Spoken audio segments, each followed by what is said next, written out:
ರಾಜ್ಯ ಸರ್ಕಾರದ ವಿರುದ್ಧ ಗುತ್ತಿಗೆದಾರರ ಪ್ರತಿಭಟನೆಗೆ ಸಿದ್ಧತೆಯನ್ನ ನಡೀತಾ ಇದೆ.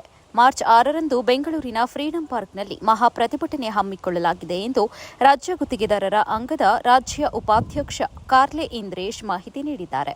ಪತ್ರಿಕಾಗೋಷ್ಠಿಯಲ್ಲಿ ಮಾತನಾಡಿದ ಅವರು, ರಾಜ್ಯ ಗುತ್ತಿಗೆದಾರರ ಸಂಘವು ಸರ್ಕಾರದ ವಿರುದ್ಧ ಗಂಭೀರ ಆರೋಪಗಳನ್ನು ಮಾಡಿದೆ. ಕಳೆದ ಬಾರಿ ಭಾರತೀಯ ಜನತಾ ಪಾರ್ಟಿ ಸರ್ಕಾರದ ವಿರುದ್ಧ ಕಮಿಷನ್ ಆರೋಪ ಮಾಡಿದ್ದ ಇದೇ ಸರ್ಕಾರ ಇದೀಗ ಅದಕ್ಕಿಂತ ಹೆಚ್ಚಿನ ಭ್ರಷ್ಟಾಚಾರ ನಡೀತಾ ಇದೆ ಎಂದು ಸಂಘ ಆರೋಪಿಸಿದೆ.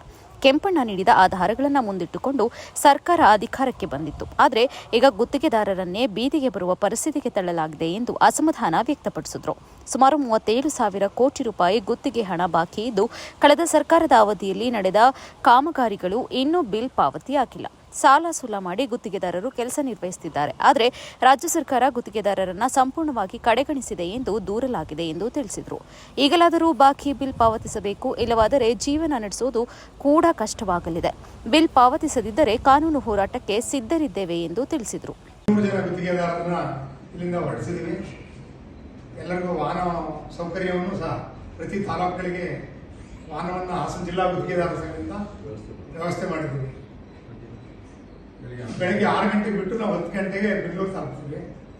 ನಮ್ಮ ಪ್ರತಿಭಟನೆಯ ಉದ್ದೇಶ, ನಮಗೆ ಈ ಸರ್ಕಾರ ಬಂದ ಮೇಲೆ ಸುಮಾರು 3 ವರ್ಷ 2 ತಿಂಗಳ 3 ವರ್ಷ ಆಗುತ್ತೆ. ಇವತ್ತಿನವರೆಗೂ ಸಹ ಕಳೆದ ಸರ್ಕಾರದ ಮಾಡಿರೋ ಬಿಲ್ನೇ ಹಣವನ್ನು ಪಾವತಿ ಮಾಡಿಲ್ಲ. ನಮ್ಮ ರಾಜ್ಯಾಧ್ಯಕ್ಷರು ಬಂದು ಇಲ್ಲಿ ಪತ್ರಿಕಾಗೋಷ್ಠಿ ನಡೆಸಿದರು. ಕರ್ನಾಟಕ ರಾಜ್ಯಾದ್ಯಂತ 37,000 ಕೋಟಿ ಬಾಕಿ ಹಣ ಸರ್ಕಾರ ಗುತ್ತಿಗೆದಾರರಿಗೆ ನೀಡಬೇಕು.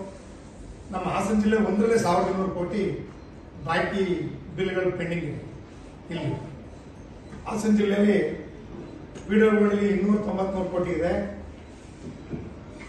ಕಾವೇರಿ ನೀರಾವರಿ ನಿಗಮ, ಹೇಮಾವತಿ ಜಲಶಯ ಯೋಜನೆ, ಕಾವೇರಿ ನೀರಾವರಿ ನಿಗಮಕ್ಕೆ ಸಂಬಂಧಪಟ್ಟಂತೆ 400 ಕೋಟಿ, ಮೈನರ್ ಇರಿಗೇಷನ್ ಸಣ್ಣ ನೀರಾವರಿ ಇಲಾಖೆಯಿಂದ 131 ಕೋಟಿ ಬಾಕಿ ಇದೆ. ಈ JJM ಅಂತ ಜಲಜೀವನ್ ಮಿಷನ್ ಅಂತ ಒಂದು ಕೇಂದ್ರ ಮತ್ತು ರಾಜ್ಯ ಸರ್ಕಾರದ ಏನು ಮ್ಯಾಚಿಂಗ್ ಗ್ರಾಂಟ್ ಅಲ್ಲಿ ಕೆಲಸ ಮಾಡಿರೋಂಥದ್ದಕ್ಕೂ ಸಹ 160 ಕೋಟಿ ಜೆಡ್ಪಿನಲ್ಲಿ ಪೆಂಡಿಂಗ್ ಬಿಲ್ ಇದೆ. ಪೊಲೀಸ್ ಕಾರ್ಪೊರೇಷನ್, ಜಿಲ್ಲಾ ಪರಿಷತ್, ಹೆಲ್ತ್ ಎಲ್ಲರಿಂದ ಸೇರಿ 1,200 ಕೋಟಿ ನಮ್ಮ ಗುತ್ತಿಗೆದಾರರಿಗೆ ಹಾಸನ ಜಿಲ್ಲೆಯಲ್ಲಿ ಬರಬೇಕು. ಇದು ಇವತ್ತಿಂದೇನಲ್ಲ, 3 ವರ್ಷದ ಹಿಂದಿನ ಹಣ. ನಾವು ಸಹ ಬಡ್ಡಿ ಕಟ್ಟಕ್ಕಾಗಲ್ಲ, ಬ್ಯಾಂಕಲ್ಲಿ ಹೆಂಡತಿ ಮಕ್ಕಳು ಒಡವೆಯನ್ನು ಹಣ ಇಟ್ಟು ಅಥವಾ ಕೈ ಸಾಲ ಮಾಡಿ ಬ್ಯಾಂಕಲ್ಲಿ ಓಡಿ ಮಾಡಿ ಮನೆ ಕಟ್ಟಿದ್ರೆ ಅದ್ರ ಮೇಲೆ ಫ್ರೆಂಡ್ಸ್ ಮಾಡಿ ನಾವು ಗುತ್ತಿಗೆ ನಿರ್ವಹಿಸಿದ್ದೀವಿ. ನಾವು 6ನೇ ತಾರೀಕು ಸಂಪೂರ್ಣವಾಗಿ ಕೆಲಸ ಬಂದ್ ಮಾಡ್ತಾ ಇದ್ದೀವಿ. ಹಾಸನ ಜಿಲ್ಲೆಯಾದ್ಯಂತ ಎಲ್ಲ ಗುತ್ತಿಗೆದಾರರು ಕರೆ ಕೊಟ್ಟಿದ್ದೀವಿ. ಬಂದ್ ಮಾಡಿ ನಾವು ಪ್ರತಿಭಟನೆಯಲ್ಲಿ ಭಾಗವಹಿಸ್ತಾ ಇದ್ದೀವಿ. ಜೊತೆಗೆ ಇದಕ್ಕೂ ಸರ್ಕಾರ ನಮಗೆ ಸಮ್ಮತಿ ಕೊಡಲಿಲ್ಲ ಅಂತಂದ್ರೆ ನಾವು ಏಪ್ರಿಲ್ 1ನೇ ವಾರದಲ್ಲಿ ಮುಖ್ಯಮಂತ್ರಿಯ ತವರು ಕ್ಷೇತ್ರದಿಂದ ಬೆಂಗಳೂರಿವರೆಗೂ ಕರ್ನಾಟಕ ರಾಜ್ಯದ ಎಲ್ಲ ಗುತ್ತಿಗೆದಾರರು ಪಾದಯಾತ್ರೆ ಮಾಡಬೇಕು ಅನ್ನೋದೊಂದು ನಿರ್ಣಯವನ್ನು ಅವತ್ತು ತಗತ್ತಾರೆ.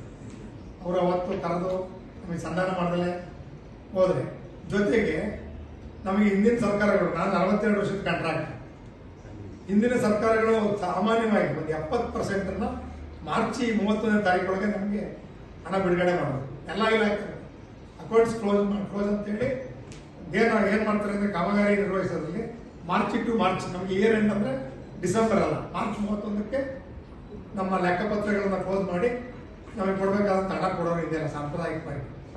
ಮುಖ್ಯಮಂತ್ರಿಗಳು ಇದ್ರ ಬಗ್ಗೆ ಸ್ಪಷ್ಟತೆನೇ ಕೊಟ್ಟಿಲ್ಲ. ನಮಗೆ ಲೋಕೋಪಯೋಗಿ ಸಚಿವರೊಬ್ಬರು ಕರೆದೊಂದು ಸಭೆ ಮಾಡವ್ರೆ, ನೀರಾವರಿ ಸಚಿವರು ಕರೆದೊಂದು ಸಭೆ ಮಾಡವ್ರೆ. ಅದು ಬಿಟ್ಟರೆ ಯಾವುದೇ ಮಂತ್ರಿಗಳು, ಯಾವುದು ಪೊಲೀಸು, ಹೆಲ್ತ್, ವಸತಿ, ಮೈನರ್ ಇರಿಗೇಷನ್, ಇವು ಯಾವ ಮಂತ್ರಿಗಳು ಸಹ ನಮ್ಮ ಒಂದು ಮನವಿಗೆ ಸ್ಪಂದಿಸಿಲ್ಲ. ಅವರು ಗುತ್ತಿಗೆದಾರರ ವಿರುದ್ಧವಾಗಿ ಆಗಿನ ಬಿಲ್ಲು ಈಗಿನ ಬಿಲ್ಲು ಅಂತ ಸುಳ್ಳು ಹೇಳ್ಕೊಂತಿರ್ತಾರೆ. ಹಂಗಾದ್ರೆ ಅವತ್ತಿಂದ ನಾವು ಕಾಮಗಾರಿ ನಿರ್ವಹಿಸಿದೀವಲ್ಲ, ಆ ರಸ್ತೆ ಮೇಲೆ ಇವರೇ ಆಗ್ತಾರೆ. ಬೇರೆ ಸರ್ಕಾರದಿರ್ಬೋದು, ಆದರೆ ಇವರು ಸಹ ಬೇಕಾಬಿಟ್ಟಿ ವರ್ತಿಸ್ತಾ ಇರೋದ್ರಿಂದ ನಾವು ಸರ್ಕಾರದ ವಿರುದ್ಧವಾಗಿ ಧರಣಿ ಮಾಡ್ತಾರೆ. ನಂತರ ಮಾತನಾಡಿದ ಗುತ್ತಿಗೆದಾರ ಸಂಘದ ಜಿಲ್ಲಾಧ್ಯಕ್ಷ ಜ್ಞಾನೇಶ್, ಈ ಪ್ರತಿಭಟನೆಯಲ್ಲಿ ಕರ್ನಾಟಕದ ಎಲ್ಲ ಗುತ್ತಿಗೆದಾರರು ಭಾಗವಹಿಸುವಂತೆ ತೀರ್ಮಾನಿಸಿದ್ದೇವೆ ಎಂದರು. ಹಾಸನ ಜಿಲ್ಲೆಯಿಂದ ಕನಿಷ್ಠ 500 ಗುತ್ತಿಗೆದಾರರು ಭಾಗವಹಿಸಬೇಕು ಎಂದು ಕರೆ ನೀಡಿದರು. ಹಣಕಾಸಿನ ದೃಷ್ಟಿಯಿಂದ ಗುತ್ತಿಗೆದಾರರ ಪರಿಸ್ಥಿತಿ ದಿನದಿಂದ ದಿನಕ್ಕೆ ಹದಗೆಡುತ್ತಾ ಇದೆ. ನಾವು ಹಾಕಿರುವ ಬಂಡವಾಳನ್ನಾದರೂ ಸರ್ಕಾರ ಮರಳಿ ನೀಡಬೇಕು. ನಮ್ಮ ದುಡಿಮೆ ಹಣ ನಮಗೆ ಸಿಗುವುದೇ ದೊಡ್ಡ ಬೇಡಿಕೆ ಎಂದು ಮನವಿಯನ್ನ ಮಾಡಿದರು. ನಾವು 6ನೇ ತಾರೀಕು ಶುಕ್ರವಾರ ಫ್ರೀಡಂ ಪಾರ್ಕ್ನಲ್ಲಿ ಬೆಳಿಗ್ಗೆ 10 ಗಂಟೆಗೆ ಈ ಮುಷ್ಕರನ ಮಾಡೋದಕ್ಕೆ ನಾವು ಕರ್ನಾಟಕ ರಾಜ್ಯದ ಎಲ್ಲ ಗುತ್ತಿಗೆದಾರರು ತೀರ್ಮಾನ ಮಾಡಿದ್ದೀವಿ. ಅವತ್ತು ನಮ್ಮ ಹಾಸನ ಜಿಲ್ಲೆಯಿಂದ ಸುಮಾರು 500 ಜನ ಗುತ್ತಿಗೆದಾರರು ಅಲ್ಲಿ ಭಾಗವಹಿಸಬೇಕು ಅಂತ ನಾವೆಲ್ಲರೂ ಕೂಡ ರೆಡಿಯಾಗಿದ್ದೀವಿ. ನಮಗೆ ಈಗಿಂತೂ ತುಂಬ ಈಗಿನ ಪರಿಸ್ಥಿತಿನಲ್ಲಿ ಗುತ್ತಿಗೆದಾರರ ಪರಿಸ್ಥಿತಿ ತುಂಬ ವಿಕೋಪಕ್ಕೆ ಹೋಗಿದೆ. ಯಾವ ರೀತಿ ಅಂದರೆ ನಮ್ಮ ಹಣಕಾಸು ಪರಿಸ್ಥಿತಿ ಹೇಳೋಕ್ಕೆ ಅಸಾಧ್ಯ. ನಾವು ಹಾಕಿರೋ ಬಂಡವಾಳ ನಮ್ಮ ಹಣ ನಮಗೆ ಕೊಡಿ ಅಂತ ನಾವು ಅಷ್ಟೇ ಕೇಳ್ತಾ ಇರೋದು, ಬೇರೆ ಏನೂ ಕೇಳ್ತಾ ಇಲ್ಲ ಅವ್ರ ಹತ್ರ.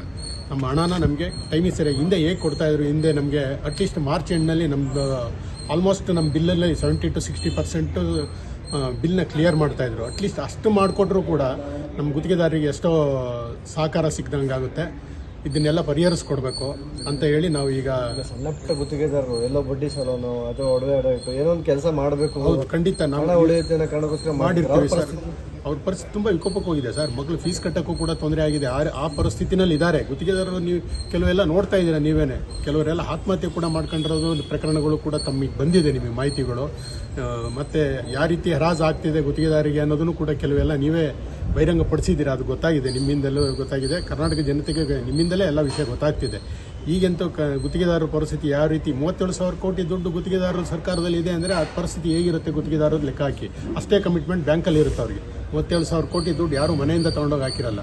ಬ್ಯಾಂಕಲ್ಲಿ ಅಥವಾ ಒಡವೆ ಆಧಾರ ಇಟ್ಟು ಮನೆ ಆಧಾರ ಇಟ್ಟು ತೊಗೊಂಡೋಗ್ಬಿಟ್ಟು ನಾವು ಅಲ್ಲಿ ಬಂಡವಾಳ ಹಾಕಿರ್ತೀವಿ. ನಾವು ಸರ್ಕಾರಕ್ಕೆ ದುಡ್ಡು ಹಾಕ್ಬಿಟ್ಟು ನಾವು ಮನೆಯಿಂದ ಕೈಯಿಂದ ಬಡ್ಡಿ ಕಟ್ತಾ ಇದ್ದೀವಿ. ಇವತ್ತು ನಮಗೆ ತುಂಬ ಕಷ್ಟದ ಕೆಲಸ. ಈಗ ಹೇಗಾಗಿದೆ ಅಂದರೆ ನಮ್ಮ ಮಿಷನರಿಸಿಕೆ ಕೆಲಸ, ಅದಕ್ಕೂ ಬಡ್ಡಿ ಕಟ್ತಾ ಇದ್ದೀವಿ. ಪ್ರತಿಯೊಂದಕ್ಕೂ ಬಡ್ಡಿ ಕಟ್ತಿದ್ವಿ. ನಮ್ಮ ಹತ್ರ ಲೇಬರ್ ಇದೆ, ಕ್ಯಾಂಪ್ ಇದೆ, ಅವರಿಗೆಲ್ಲ ಸಾಕಬೇಕು.